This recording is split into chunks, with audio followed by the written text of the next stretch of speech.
It's been so long, 25 years. Time works definitely against us. Somebody in Colorado Springs knows what happened to my sister. People grow older, people's memory, it's not as good as it was before.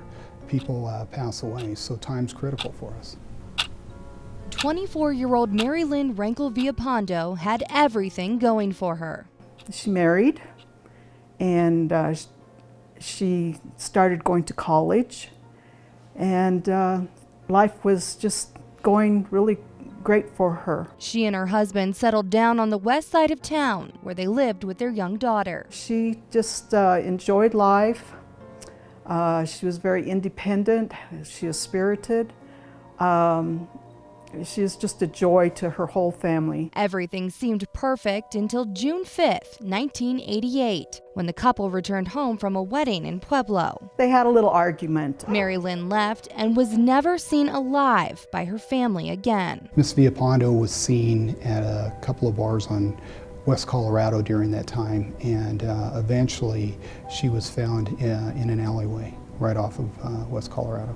Mary Lynn had been brutally attacked and fought for her life. The police could tell she had been thrown on the ground numerous times and obviously got up. Eventually, she was thrown on the ground and the back of her head hit a rock, and that is what killed her. She was also stabbed and sexually assaulted. She was also raped after she was dead. It was a horrible crime that shocked the entire neighborhood. This person had no right to do that to anybody, and the person needs to face justice. Police looked at several suspects, including Mary Lynn's husband. Her husband was, like all cases like that, they're going to be looked at as a suspect. He's been ruled out. Police say there are still several persons of interest in the case, but no lead strong enough to make an arrest. Still, her family isn't giving up hope. She needs justice. I need justice. I have a brother.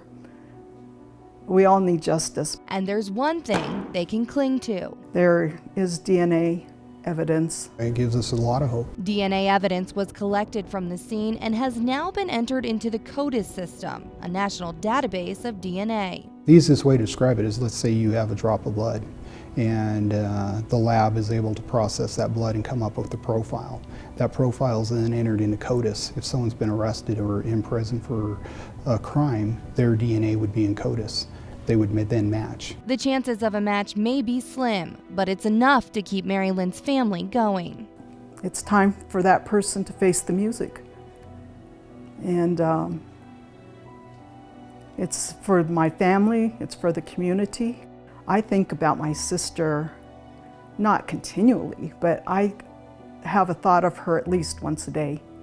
And even if they find the person who did this, I'm not going to stop thinking about her. With each day that passes, the case grows colder, but police say all it takes is one tip to turn things around. You know, I like to say that I'd rather have a lead twice than not have it at all. What people think may not matter is huge to us.